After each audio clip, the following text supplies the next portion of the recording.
Hello friends, I am राखी सिंह। इस study with राखी सिंह में आपका स्वागत है। जैसा कि हम टॉपिक पढ़ रहे थे हिंदी व्याकरण में, टॉपिक का नाम है समास। समास को हम काफी डिटेल से पढ़ चुके हैं, यानी कि हम अव्ययीभाव समास और तत्पुरुष समास के बारे में काफी डिटेल से पढ़ चुके हैं। और जो भी स्टूडेंट आज न्यू ज्वाइन हुआ है वो डिस्क्रिप्शन में लिंक दी गई है, वहां से जाके सभी वीडियोस देख सकता है। और इससे पहले भी काफी टॉपिक पढ़ा दिए गए हैं हिंदी व्याकरण में, वो सभी टॉपिक की आपको लिंक डिस्क्रिप्शन में दी गई है। आज हम पढ़ने वाले हैं द्विगु समास के बारे में। द्विगु समास जैसा कि नाम से ही स्पष्ट है, द्विगु यानी कि इसमें हम किसी एक विशेषता के बारे में पढ़ेंगे।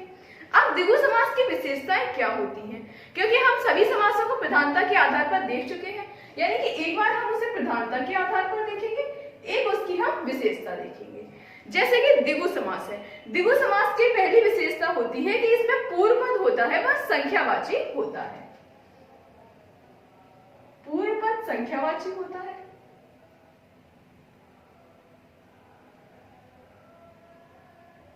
पूर्व पद संख्यावाची का मतलब है समास में दो पद होते हैं, एक पूर्व पद एक उत्तर पद, यानी कि पूर्व पद कोई ना कोई संख्या जरूर होगा। अब इसमें कौन से पद की प्रधानता होती है? क्योंकि सभी समासों के बारे में बता चुके हैं कौन से पद की प्रधानता किस समास में होती है। इसमें उत्तर पद की प्रधानता होती है। उत्तर पद की प्रधानता, इसे भी आप साथ में नोट डाउन करते जाइए कि पूर्व पद संख्यावाची होता है और उत्तर पद की प्रधानता होती है। अब इसकी और विशेषता क्या है? यह समास समूह को या फिर हम कहें समाहार को व्यक्त करता है, और इसका समास विग्रह करने पर समूह समाहार जैसे पदों का प्रयोग होता है। समूह या समाहार, समूह या समाहार जैसे पदों का प्रयोग होता है। जैसे कि आपने सभी समासों के पदों का विग्रह देखा होगा, हर किसी में समूह या समाहार का प्रयोग किया गया है। अब हम देखते हैं इन समासों के उदाहरण। जैसा कि पहला उदाहरण है नवग्रह। नवग्रह में दो पद हैं, एक पूर्व पद एक उत्तर पद। पूर्व पद क्या है? नव। उत्तर पद है आपका ग्रह। नव माने होता है नौ, ग्रह माने आपके ग्रह, नौ ग्रहों का समूह, इसलिए हम इसे कहते हैं कि यह द्विगु समास के अंतर्गत आता है। अब हम देखते हैं इसका दूसरा उदाहरण, चवन्नी। चवन्नी का हम यदि समास का दो पद अलग अलग करते हैं तो चार और आने, चार आनों के समूह को हम चवन्नी कहते हैं, यानी कि चार इसमें संख्यावाची शब्द है और चवन्नी में आपका उत्तर पद की प्रधानता है, इसलिए हम इसे द्विगु समास के अंतर्गत रखते हैं। अब हम देखते हैं इसका तीसरा उदाहरण। जैसे कि तीसरा उदाहरण है दोपहर। इसके यदि दोनों पद अलग अलग करते हैं तो एक पद आपका दो आता है, एक पद आपका पहर आता है। दोनों पहरों के समूह को हम दोपहर कहते हैं, यानी कि एक सुबह एक शाम, दोनों का बीच में जो मिल रहा है वो दोपहर है। क्लियर है? यानी कि एक पद संख्यावाची और उत्तर पद की आपकी प्रधानता है। अब हम कुछ और उदाहरण देखते हैं। जैसे कि आप उदाहरण समझिए शताब्दी। यदि आप शताब्दी को दो पदों में विभक्त करते हैं, शत माने होता है 100, अब्दी माने होता है वर्ष, यानी कि इसे हम समास विग्रह करेंगे तो कैसे करेंगे? 100 अब्दों का समूह, यानी कि 100 वर्षों के समूह को हम शताब्दी कहते हैं। इस तरीके से यहाँ द्विगु समास है। अब देखते हैं अगला उदाहरण, त्रिभुज। त्रिभुज यानी त्रि माने होता है तीन, भुज माने होता है भुजाएं। अब यदि हम त्रिभुज बनाते हैं तो उसमें क्या होता है? त्रिभुज में तीन भुजाएं होती हैं, यानी कि तीन भुजाओं के समूह को हम त्रिभुज कहते हैं, इसलिए यहाँ द्विगु समास है। अब हम देखते हैं और उदाहरण, जैसे कि सतसई। सतसई किसकी रचना है? पहले तो सतसई बिहारी की रचना है, इसे भी आप नोट डाउन कर लीजिए। और सतसई का यदि हम समास विग्रह करते हैं तो इसका समास विग्रह क्या होता है? सतसई यानी कि 700 पदों का समूह या 700 पदों का समाहार, यानी कि पहला पद एक संख्या है और दूसरे पद की प्रधानता है। इस तरीके से यहाँ द्विगु समास। अब हम देखते हैं अगला उदाहरण, जैसे कि पंचवटी। पंचवटी को यदि हम समास के दोनों पदों को अलग अलग करते हैं तो एक पद आता है हमारा 5, एक पद आता है वट, यानी कि 5 वटों के समूह को हम पंचवटी कहते हैं। जब संख्या 5 आ रही है, यानी कि पूर्व पद संख्यावाची है, तो यहाँ द्विगु समास है। अब हम देखते हैं अगला उदाहरण, जैसे कि शतक। शतक क्या होता है? जहां हमारी कोई भी संख्या 100 पूरी हो जाती है तो हम उसे शतक कहते हैं। जैसे कि 100 रन पूरे हो गए तो हम कहते हैं शतक लग गया, यानी कि 100 के समाहार को हम शतक कहते हैं। अगला उदाहरण चौराहा। यदि आप चौराहा शब्द सुनते हो तो आपके माइंड में सबसे पहले क्या आता है? चार राहों का समूह, यानी कि जहां चार रास्ते मिल रहे होते हैं उसे हम चौराहा कहते हैं। तो इसका समास विग्रह होता है चार राहों का समूह या चार राहों का समाहार, इसलिए यहाँ द्विगु समास है। अगला उदाहरण देखते हैं अष्टाध्यायी। अष्टाध्यायी किसकी रचना है? अष्टाध्यायी पाणिनि की रचना है। अष्ट माने होता है 8, अध्याय माने आपके अध्याय, यानी कि 8 अध्यायों का समाहार या फिर 8 अध्यायों का समूह, इसलिए यहाँ द्विगु समास है क्योंकि पहला पद संख्यावाची और अगले पद की प्रधानता है। इस तरीके से हमने समझा द्विगु समास के बारे में। अब हम द्विगु समास की कुछ और विशेषता बताते हैं। जैसे कि हमने बोला था कि इसमें पहला पद संख्यावाची होता है, पहला पद संख्यावाची होता है, परंतु आप इसे और नोट डाउन करते जाइए कि इसमें 1 से 9 तक की संख्याएं, इसे आप नोट बना के लिख लीजिए, 1 से 9 तक की संख्याएं और 10 के गुणज होते हैं, यानी कि मल्टीपल होते हैं। 1 से 9 तक की संख्याएं और 10 के गुणजों की संख्या आती है। इस तरीके से हमने समझा द्विगु समास के बारे में। अब हम समझते हैं द्वंद्व समास क्या होता है और उसे भी हम उदाहरणों के माध्यम से पढ़ते हैं। द्वंद्व समास, इसकी हम प्रधानता के आधार पर विशेषता पढ़ चुके हैं। द्वंद्व समास में दोनों पदों की प्रधानता होती है। इन विशेषताओं को आप साथ में नोट डाउन करते जाइए। दोनों पदों की प्रधानता, और दोनों पदों की प्रधानता का मतलब क्या है? इसमें पूर्व पद की भी प्रधानता होती है और उत्तर पद की भी प्रधानता होती है, क्योंकि दोनों पद इसमें कहीं ना कहीं बराबर होते हैं। और जैसे कि द्वंद्व का अर्थ ही होता है, द्वंद्व का अर्थ पहले क्या होता है आप ही लोग बताइए? द्वंद्व का अर्थ होता है झगड़ा, यानी कि झगड़ा कब होता है? एक नॉर्मल वे में समझते हैं, झगड़ा कब होता है? जब दोनों पक्ष कहीं ना कहीं बराबर के होते हैं, तभी तो कहीं ना कहीं झगड़ा होता है, या फिर दोनों एक दूसरे के पूरक होते हैं तब झगड़ा होता है। यदि झगड़ा हो रहा है यानी कि दोनों पक्ष बराबर हैं, जब दोनों पक्ष बराबर हैं तो दोनों पदों की प्रधानता है, और द्वंद्व का अर्थ झगड़ा ही होता है। आप यहां से भी इसे याद रख सकते हैं। अब इसमें और भी एक विशेषता होती है, इसका समास विग्रह करने पर और, या और अथवा जैसे शब्दों का प्रयोग होता है। और, या, आदि शब्दों का प्रयोग होता है। ये पढ़ी हमने द्वंद्व समास की विशेषताएं। अब हम देखते हैं द्वंद्व समास के उदाहरण। जैसा कि हमने बोला था कि समास विग्रह करने पर इसमें और, या, आदि, अथवा, तथा जैसे शब्दों का प्रयोग होता है। जैसा कि पहला उदाहरण है राधा और कृष्ण। राधा कृष्ण, इसमें योजक चिन्ह का भी प्रयोग होता है, परंतु अधिकांशतः योजक चिन्ह का प्रयोग होता है, परंतु ऐसा नहीं है कि यदि किसी शब्द में योजक चिन्ह लगा है तो वह द्वंद्व समास है। ऐसा कभी याद नहीं करना है, बस हमें यह देखना है कि इसका समास विग्रह करने पर कौन से शब्दों का प्रयोग हो रहा है। कई बार देखा जाता है, लगभग 90 से 95% देखा जाता है कि इसमें योजक चिन्ह का प्रयोग होता है। योजक चिन्ह क्या होता है?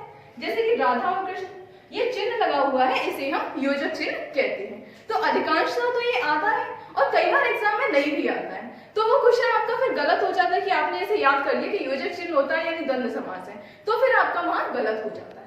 जैसा पहला उदाहरण है राधा कृष्ण। राधा कृष्ण, राधा कृष्ण का यदि हम समास विग्रह करेंगे तो क्या होगा? इन शब्दों में से राधा या कृष्ण ऐसा तो होगा नहीं, नहीं राधा कृष्ण आदि ऐसा होगा। समास विग्रह होगा राधा और कृष्ण। राधा और कृष्ण समास विग्रह है। अब ये बताइए, जब एक पद राधा है एक पद कृष्ण है, अब इसमें कौन सा पद कम है कौन सा पद ज्यादा है? यानी कि दोनों पद बराबर है। दोनों पद बराबर है तो यहाँ द्वंद्व समास है और दोनों पदों की प्रधानता है। क्लियर है? और इसमें एक और चीज देखते हैं, इसमें अधिकांशतः एक दूसरे के पूरक शब्द, एक दूसरे के समान शब्द या फिर एक दूसरे के विलोम शब्दों का प्रयोग होता है या फिर पर्यायवाची शब्दों का प्रयोग होता है। जैसे कि दूसरा उदाहरण है माता और पिता, माता पिता। माता पिता में योजक चिन्ह लगा हुआ है, इसका समास विग्रह करेंगे तो कौन कम कौन ज्यादा है? दोनों ही बराबर है हमारे लिए, यानी कि माता पिता का यदि हम समास विग्रह करते हैं तो माता और पिता। माता और पिता यानी कि और शब्द का प्रयोग किया गया है, इसलिए यहाँ द्वंद्व समास है। क्लियर है? ऐसे ही हम थर्ड क्वेश्चन देखते हैं। जब देखो हमने फर्स्ट एग्जांपल देखा तो राधा और कृष्ण था, सेकंड देखा माता और पिता, अब थर्ड एग्जांपल देखते हैं सीता राम। सीता राम का आप ही लोग समास विग्रह करके देखिए, क्योंकि दो है वैसे ही आपका तीसरा है। सीताराम का समास विग्रह होगा सीता और राम, इसलिए यहाँ द्वंद्व समास है। यहाँ हमने देख लिया और वाले सभी शब्द। अब हम देखते हैं, क्योंकि इनमें सभी शब्दों में ऐसा तो है नहीं कि एक शब्द दूसरे का विलोम हो, कहीं ना कहीं ये दोनों शब्द समान है और दोनों शब्द एक साथ आ सकते हैं। क्लियर है? अब हम देखते हैं अगला उदाहरण, जैसे कि जीव जंतु। जीव जंतु एक दूसरे के क्या है? विलोम है क्या? जीव जंतु एक दूसरे के विलोम नहीं है, परंतु इनका प्रयोग एक पर्याय के रूप में किया जाता है कि जीव जंतु आदि।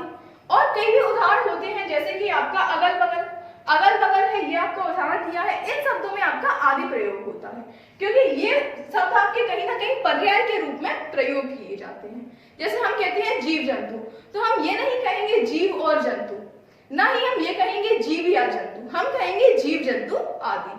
कि किसी भी शब्द के यदि पर्याय का प्रयोग किया जाता है उदाहरण में, तो वहां अपन आदि शब्द का प्रयोग करते हैं। क्लियर है? अब हम देखते हैं अगला उदाहरण, इसे आपको थोड़ा सा बाद में बताएंगे। भला बुरा। यदि भला बुरा है तो भला और बुरा दोनों एक साथ कभी आ सकते हैं क्या?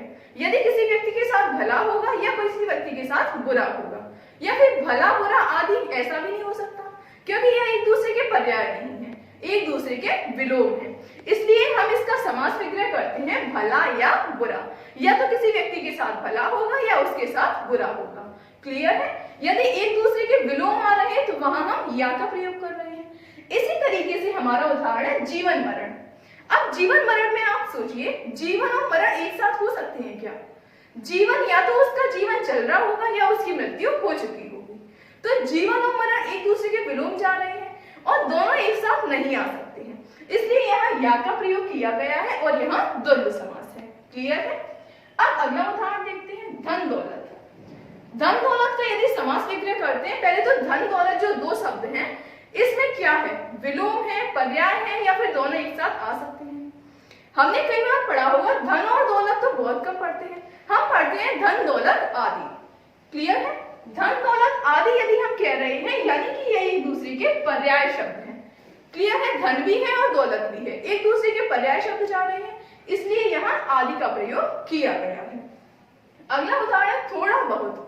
या तो थोड़ा होगा या बहुत होगा, यानी कि एक दूसरे के विलोम है, इसलिए हम इधर या का प्रयोग कर रहे हैं।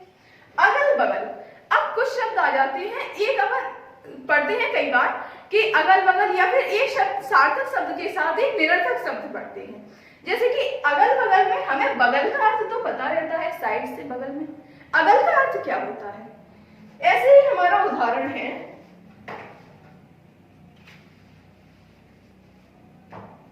चाय वाय। चाय वाय, पानी वानी, पानी पानी। यदि ये उदाहरण आ जाते हैं तब आप क्या लगाते हैं? फिर हम देखते हैं कि इसमें सार्थक शब्द कौन सा है, क्योंकि अगल बगल, चाय वाय, पानी वानी, तो ये जो दूसरा निरर्थक शब्द है वो हम कहीं ना कहीं इसके पर्याय के अर्थ में लेते हैं कि इसका अर्थ भी यही होता है। तो फिर हम क्या करते हैं? यदि पर्याय के अर्थ में लेते हैं तो हम उसमें आदि शब्द का प्रयोग करते हैं। इसीलिए हम कहते हैं कि देखो, बगल का अर्थ तो हमें मालूम है, बगल यानी कि बगल आदि। अब इधर आया चाय वाय, यानी कि चाय आदि, चाय आदि। अब आया पानी वानी, यानी कि इसका समास विग्रह होगा पानी आदि। क्लियर है? यदि निरर्थक शब्द आता है तो उसे हटा देते हैं, सार्थक शब्द के साथ हम आदि का प्रयोग कर देते हैं। क्लियर है? अब देखते हैं हम संख्या वाले शब्द, जैसे कि हमने देखा 25। 25 लिखा, 25 को आप समास विग्रह करते हैं तो पहले बड़ा पद फिर छोटा पद, यानी कि 20 और 5। ऐसे ही लिखते हैं हम 86।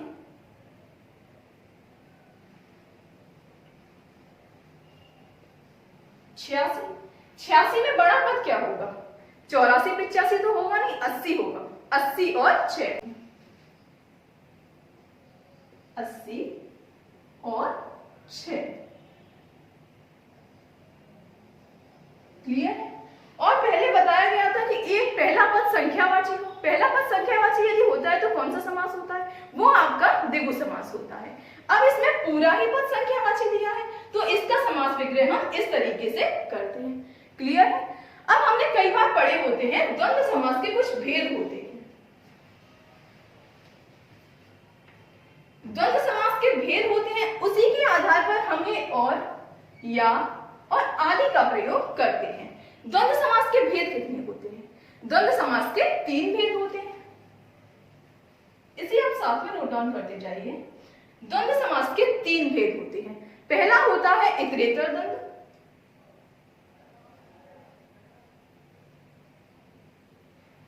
इतरेतर द्वंद्व। दूसरा होता है वैकल्पिक द्वंद्व,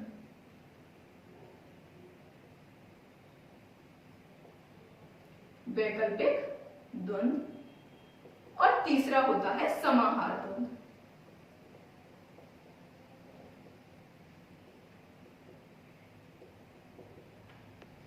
और इससे पहले अव्ययभाव समास, कर्मधारय समास, इन सभी को पढ़ा चुके हैं, यानी कि कहीं ना कहीं आपके डिस्क्रिप्शन में लिंक दी गई है। यदि आप वो समास पहले क्लियर कर लेते हैं तो आपको ये समास और अच्छे से समझ आ जाएंगे।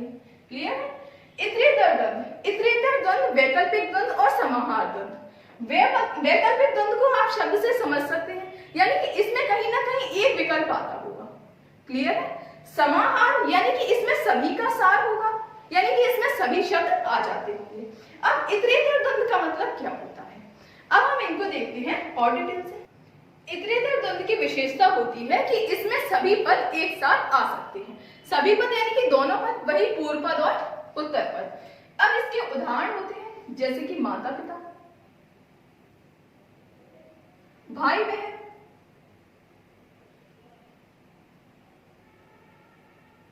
माता पिता, भाई बहन, राधा कृष्ण। यानी कि ये दोनों पद हमारे एक साथ आ सकते हैं, इसलिए हम इन्हें इतरेतर द्वंद्व के अंतर्गत रखते हैं। जो हमारे और से जुड़ते हैं, और से जुड़ते हैं, उन्हें हम इतरेतर द्वंद्व के अंतर्गत रखते हैं। इसे आप साथ में नोट डाउन कर लीजिए। वैकल्पिक द्वंद्व, अब आप ही बताइए वैकल्पिक द्वंद्व में क्या आएगा?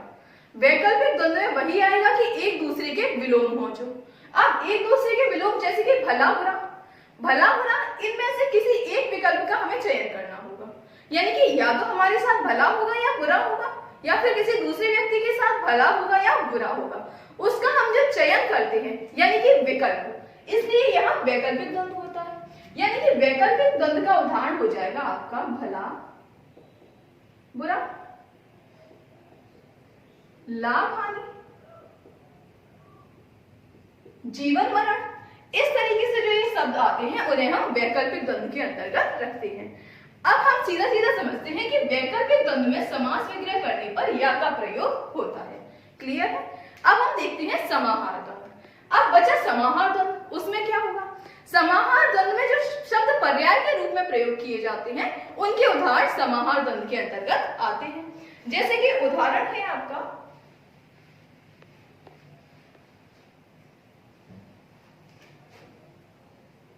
धन दौलत, धन दौलत आदि, सोना चांदी, सोना चांदी आदि। इस तरीके से हमने पढ़े इतरेतर द्वंद्व, समाहार द्वंद्व और वैकल्पिक द्वंद्व। और हमने द्वंद्व समास को काफी डिटेल से पढ़ा है, क्योंकि कई बुक्स में आपको ये समास के भेद मिलेंगे, कई बुक्स में आपको नहीं मिलेंगे। पर कई एग्जाम होते हैं जैसे कि आप अच्छे लेवल के कोई भी एग्जाम देते हैं, उनमें ये सभी डिटेल से पूछा जाता है। और साथ ही संख्यावाची शब्दों को भी विशेष ध्यान रखना है कि यदि पूर्व पद संख्यावाची है, उत्तर पद कोई दूसरा है, तो वहां द्विगु समास होता है। यदि पूरी एक संख्या दी गई है जैसे कि 26, 27, 28, इस तरीके से यदि संख्या दी गई है तो उस उदाहरण में हमारा द्वंद्व समास का प्रयोग होता है। इस तरीके से हमने पढ़े द्विगु समास और द्वंद्व समास के बारे में। यदि वीडियो अच्छा लगा हो तो वीडियो को लाइक और चैनल को सब्सक्राइब करना मत भूलिए। Thanks for watching.